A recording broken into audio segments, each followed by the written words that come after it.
Assalamualaikum warahmatullahi wabarakatuh. Alhamdulillahi rabbil alamin. Wabihi nasta'inu ala umurid dunya waddin. Wassalatu wassalamu ala asyrafil anbiya wal mursalin, amma ba'd. Berjumpa lagi kita dengan penasihat kita, pakar sejarah, Masya Allah, yang kita bisa belajar banyak dari beliau, Ustadz Tiar Anwar Bakhtiar. Sehat Ustadz? Alhamdulillah, baik. Kemarin Ustadz kita bicara ayat pertama, sekarang kita bicara ayat ke-16, Masya Allah. Supaya kontekstual. Ya, karena 17 sama dengan 1 tambah 16. Ya, betul sekali. Wah, cocok. Ya, ini Alhamdulillah pas ya. Jadi setelah ayat pertama kita bicara tentang linuriyahu min ayatina, sekarang ayat 16 kita bicara tentang wa idza aradna an nuhlika qaryatan amarna mutrafiha fafasaku fiha, sampai akhiril ayat.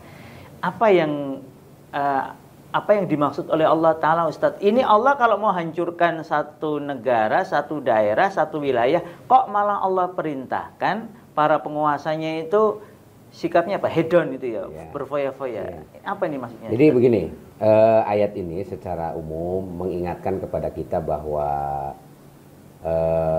kehancuran di satu negeri itu sesuatu yang selalu akan mengintai. Misalnya kita sekarang di Indonesia nih, apakah Indonesia tidak akan hancur? Selalu diintai oleh kehancuran itu, bukan sesuatu yang mustahil bahwa kita ini akan hancur sehancur-hancurnya. Karena Allah di ayat ke-17-nya kan mengatakan begini, wa kam ahlakna minal qurun, dan sungguh telah kami hancurkan minal qurun, berkurun-kurun mimba di Nuh, pada masa Nuh. Maksudnya menghancurkan negeri-negeri. Wa kafa bi rabbika bidzunubin ibadihi khabiran basira. Jadi artinya Allah sudah mengingatkan bahwa negeri hancur itu udah banyak. Sejarah membuktikan bahwa ada itu. Udah, bukan hanya ada, tapi banyak banget gitu kehancuran-kehancuran itu. Dan Allah mengajarkan kepada kita polanya. Siapa tahu banyak yang tidak tidak paham dengan bagaimana pola kehancuran satu negeri gitu ya. Nah, jadi kalau tidak paham, nah ini coba dibacalah ayat ke-16 itu. Wa idza aradna an nuhlika qaryatan. Kata Allah, kalau kami ingin menghancurkan satu negeri, karena kan kehancuran itu juga adalah bagian dari kuasa Allah. Jadi kalau ingin Allah menghancurkan, apa yang dilakukan Allah?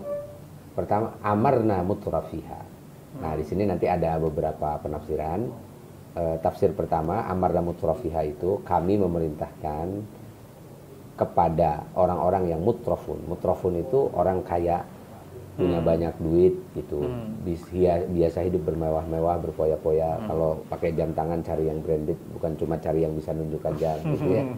Pakai baju dicari mahalnya, pakai mobil bukan fungsi tapi soal kemewahannya gitu, itu namanya mutrafun. Dan orang yang begitu kan saya kira di kita ini sudah mulai banyak. Disuruh apa?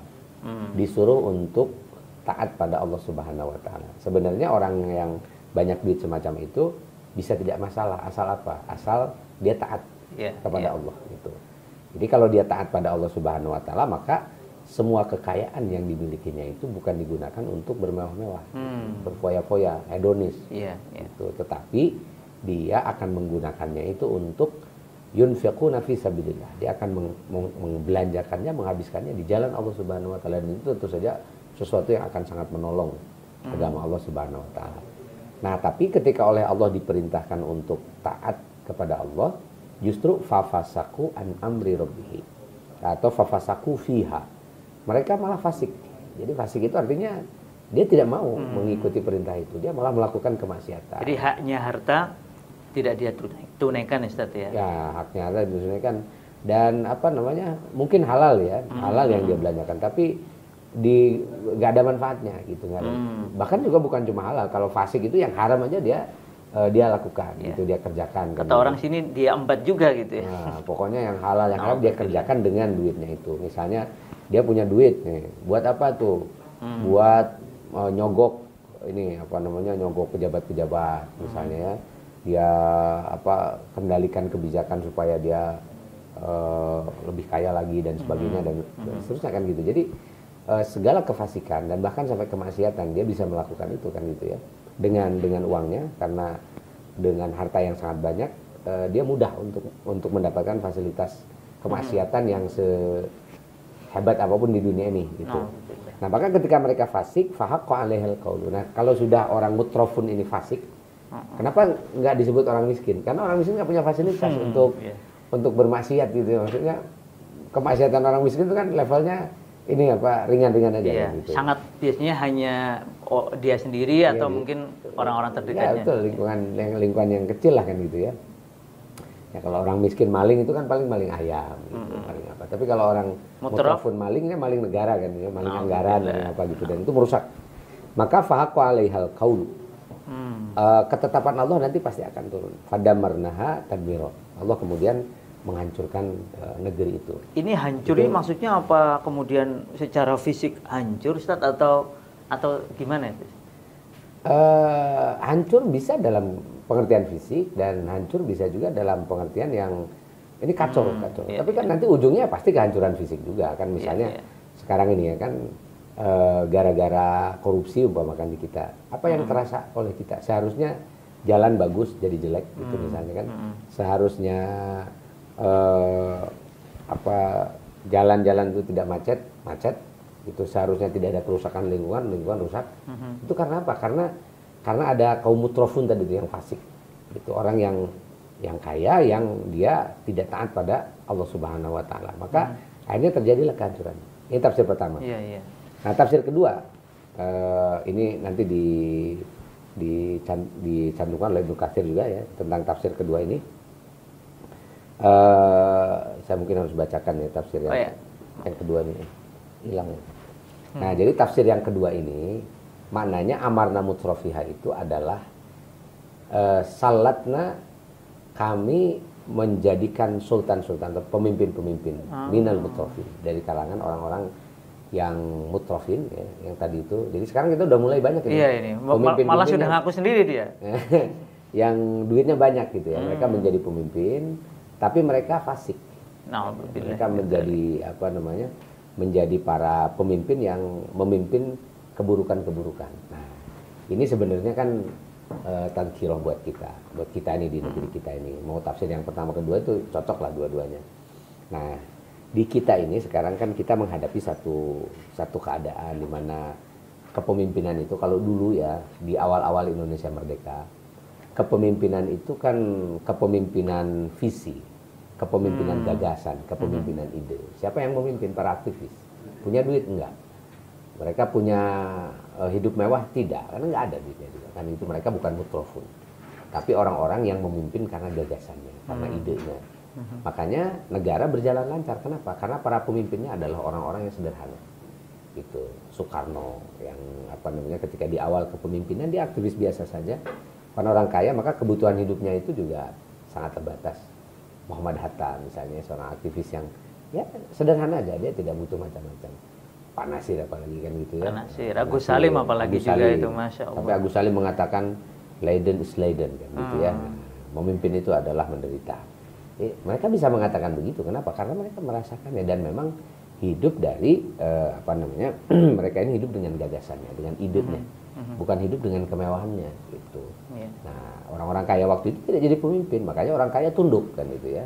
Tunduk kepada para pemimpin. Bahkan ini. Sebagian mereka menyerahkan hartanya untuk mewujudkan gagasan itu mereka. Gagasan itu betul kan? Sampai banyak yang ya tadi itu yang Lembang, dari Riau, dari Aceh, dari Jogja dan sebagainya itu. Jadi makanya ketika Indonesia di awal-awal itu dipimpin oleh orang-orang yang punya gagasan, maka kita melihat ada satu perkembangan yang sangat mengagumkan sebenarnya di Indonesia. Baru merdeka, tapi justru menjadi panutan buat negara-negara lain yang sama-sama baru merdeka. Kan sampai Indonesia tahun 55 bikin namanya Konferensi Asia Afrika. Konferensi Asia Afrika ini kan mengumpulkan orang negara-negara baru di Asia, di Afrika, dan itu kiblatnya Indonesia. Kiblatnya Indonesia. Padahal yang mimpin bukan orang kaya, mereka tidak punya fasilitas apa-apa, cuma punya gagasan, punya ide itu, dan mereka memimpin memang untuk mewujudkan gagasan dan cita-citanya itu, dan kan sampai berani ketika perang dingin bikin gerakan non blok gitu, jadi nggak blok barat nggak blok timur gitu, itu Indonesia. Malah Soekarno waktu itu punya gagasan Mafilindo, Malaysia, Filipina, Indonesia, udah kita gabung aja jadi satu negara gitu. Jadi gagasan-gagasannya itu menarik dan orang percaya. Kenapa? Karena itu adalah ide yang serius yang apa kalau dilihat yang ini ada ini apa, kalau terwujud betul-betul akan menjadi sesuatu kekuatan yang penting, luar biasa. Kekuatan yang besar gitu. Nah, jadi kekuatan ide yang di awal-awal Indonesia menjadi muncul ya, menjadi negara yang dikenang. Sekarang ini Indonesia dikenal juga tapi tidak dikenang ya. Kalau dulu dikenal dan dikenang karena kebaikannya, gagasan-gagasan yang besar dan sebagainya. Nah, sampai di forum-forum internasional, forum Baitul Maqdis misalnya, utusan Indonesia itu spesial diundang. Dan yang datang adalah Menteri Luar Negeri gitu ya. Untuk bicara apa? Baitul Maqdis. Palestina belum ada negaranya, tapi di Konferensi Asia Afrika sudah diberi ini apa namanya slot untuk Palestina. Gitu. Palestina gitu. Jadi Palestina nggak ada, 55 kan nggak ada Palestina. Belum ada ya, Israel. Sampai sekarang juga belum ada kan? Iya. Tapi Indonesia sudah mengakui Palestina itu ada. Bahkan sampai hari ini legasinya adalah di Indonesia itu ada kedutaan besar Palestina. Masya kedutaan Allah. besar siapa kan gitu? Nggak ada Palestinanya. Karena akhirnya kan sebenarnya dia adalah duta besar dari provinsinya penjajahan Israel ya. Penjajah Israel kan gitu ya. Iya. Provinsi yang otoritasnya Palestina itu gitu. Jadi kita buka itu gitu karena memang sejak awal kita punya izah, punya ide, punya gagasan. Kalau kita bandingkan dalam konteks Baitul Maqdis sekarang ini, para pemimpin kita nggak ada yang punya ide seperti itu. Akhirnya sikap terhadap Palestina, terhadap masalah Baitul Maqdis itu kan sangat pragmatis, tergantung ada untungnya apa enggak kan gitu. Nah sekarang ada kedutaan besar Palestina segala macam itu kan karena nggak bisa menolak sejarah aja kan gitu. Iya, Sejak karena awal, sudah dari dulu gitu. Dari dulu gitu. Masa kemudian harus diubah begitu aja kan pasti jadi pertanyaan besar kan gitu. Ini Indonesia ada di mana sih gitu. Nah ini kan saya kira menjadi salah satu modal ya. Mungkin juga yang menyebabkan Indonesia mendapatkan berkah setelah itu. Indonesia kan pembangunannya bagus terus gitu, secara ekonomi baik. Dan itu juga muncul di pembukaan Undang-Undang Dasar ya, atas berkat rahmat. Betul. Ya kenapa? Karena ide kan gagasan itu yang diwujudkan.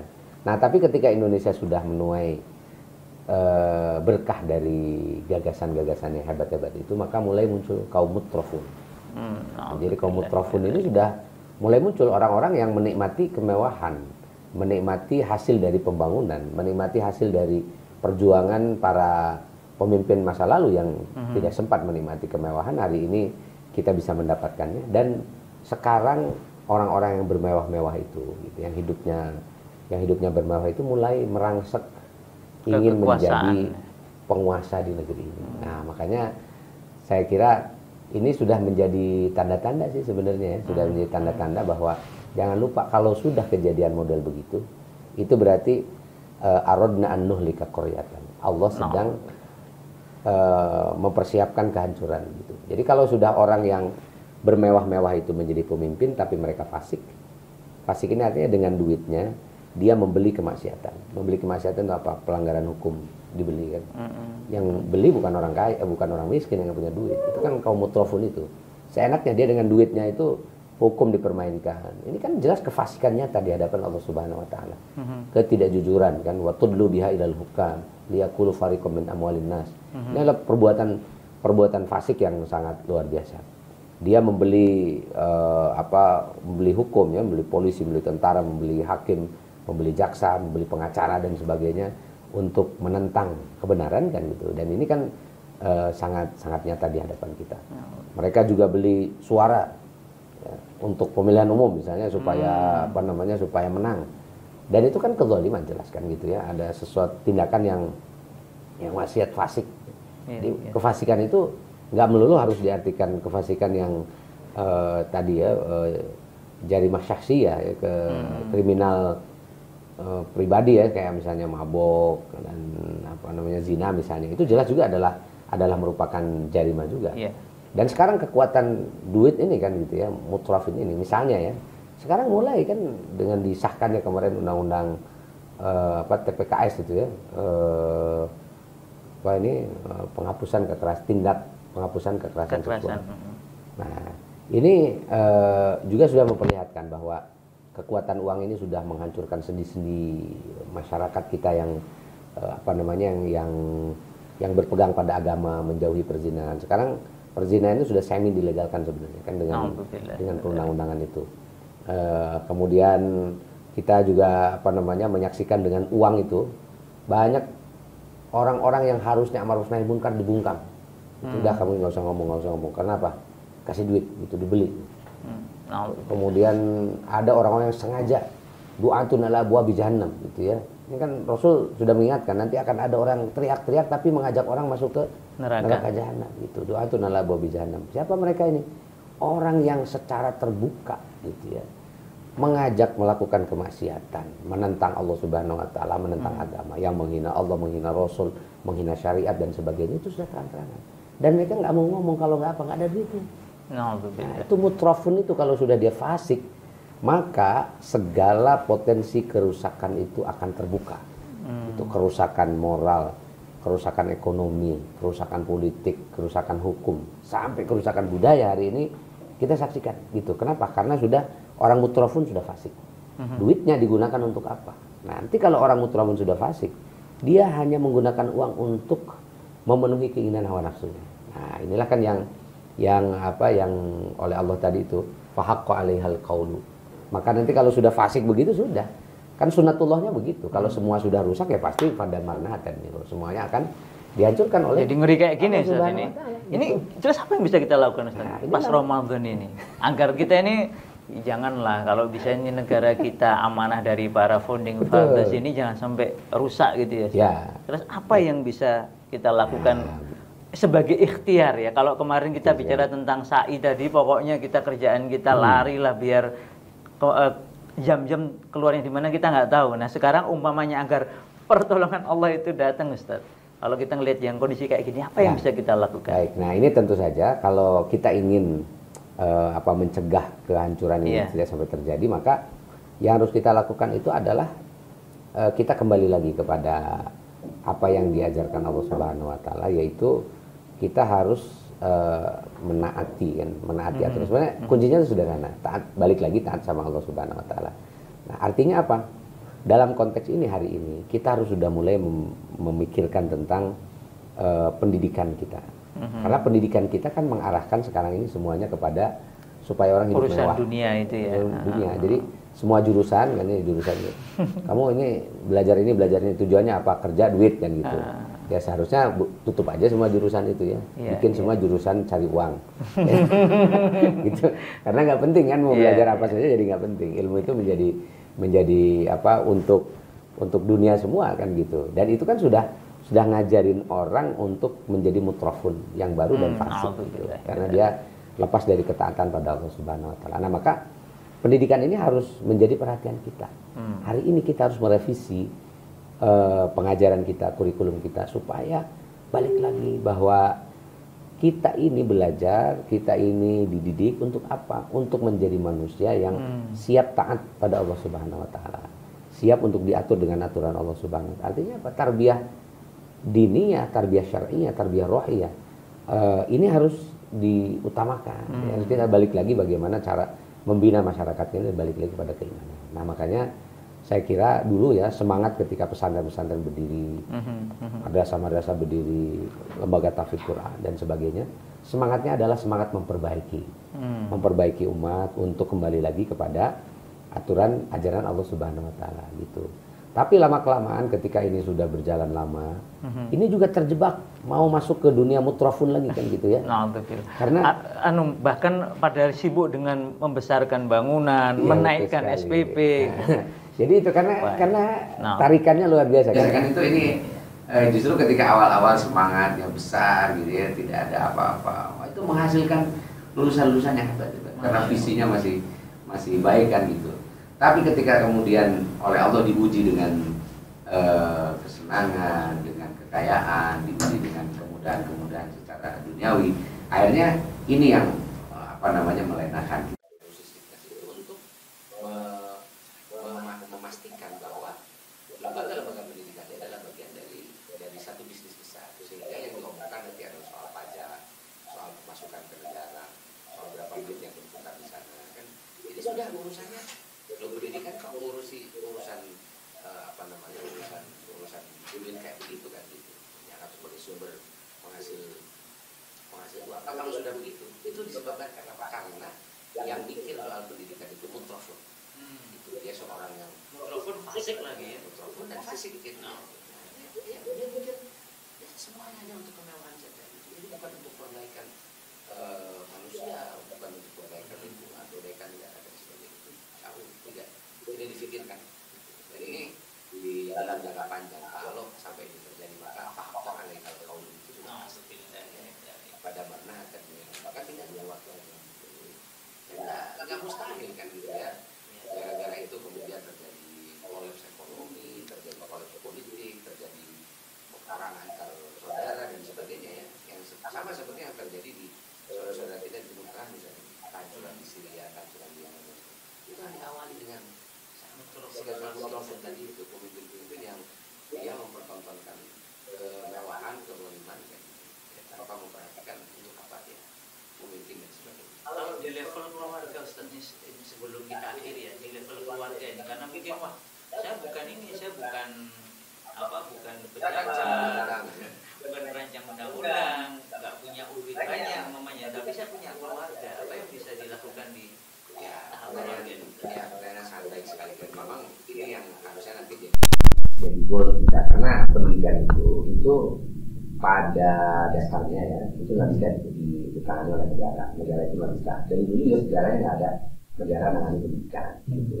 Tapi yang menangani pendidikan itu adalah masyarakat sendiri. Nah, ini terkait dengan masyarakat adalah keluarga dan memang fondasi untuk menanamkan pendidikan yang benar itu di keluarga.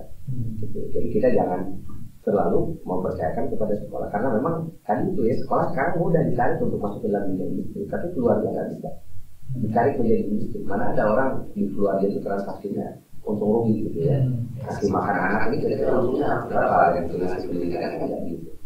Di keluarga itu kita masih menemukan ketulusan, keikhlasan di dalam membangun keluarga itu bukan transaksi bisnis gitu. Nah makanya sekali bahwa ibu dan ayah itu ini menjadi tonggak untuk menciptakan generasi-generasi baru yang bisa menahan laju kehancuran itu. Nah makanya sekali bahwa di antara gerakan yang dikonkretikan selain untuk mengarahkan ke ini supaya pemimpin kemudian adalah juga kita memperkuat kekayaan keluarga itu dipertahankan walaupun sekarang keluarga diserang dengan isu LGBT, dengan isu menghapuskan kekerasan seksual dan sebagainya yang jadi mengancam isu keluarga. Tapi saya yakin bahwa insyaallah keluarga bisa sampai di masa depan yang baik dan ini harus dimanfaatkan untuk mempersiapkan generasi yang juga. Jadi ini memang perlu ada program khusus untuk ibu bapak untuk orang tua supaya dia pendidikan itu bukan mengandalkan orang lain itu, tapi dia mulai dari rumah. Dia membiasakan kebenaran, membiasakan kebaikan, membiasakan ketaatan kepada Allah Subhanahu Wa Taala itu di rumah. Dan pendidikan itu bukan hanya pada tapi dipraktikkan dalam program ini. Saya kira. Jadi kalau saya ini sebuah tafsir yang mana ini ya bikin berdebar ya kalau kita sampai kalau kita menganggap bahwa peringatan Allah ini sekedar hari lalu, nah ini sahabat Allah sekalian bahaya karena ini jelas sudah Allah Taala sampaikan di dalam Al-Quran. Maka semoga tafsir ini menjadi pengingat dari kita di posisi apapun kita, jangan sampai kita menjadi mutrafun atau calon mutrafun atau penerus mutrafun. Alhamdulillah dari apalagi yang kemudian pasti. Maka marilah kita kembali mendidik diri kita, keluarga kita dan juga keluarga di sekitar kita agar kembali menekuni dan menetapi apa yang telah Allah Taala tetapkan. Demikian insyaallah setiap dari Allah insyaallah berbincang di lain kesempatan. Beliau kalau para sahabat Allah belum kenal diberi satu diantaranya yang menulis buku ini. Nah, jelas memang jangan sekali-kali merupakan sejarah dan dakwah. Maka apa yang tadi beliau sampaikan, masya Allah secara lengkap nanti bisa juga disamai di buku beliau ini. Demikian, insya Allah berjumpa di lain kesempatan. Wabillahi taufiq wal hidayah. Wassalamualaikum warahmatullahi wabarakatuh.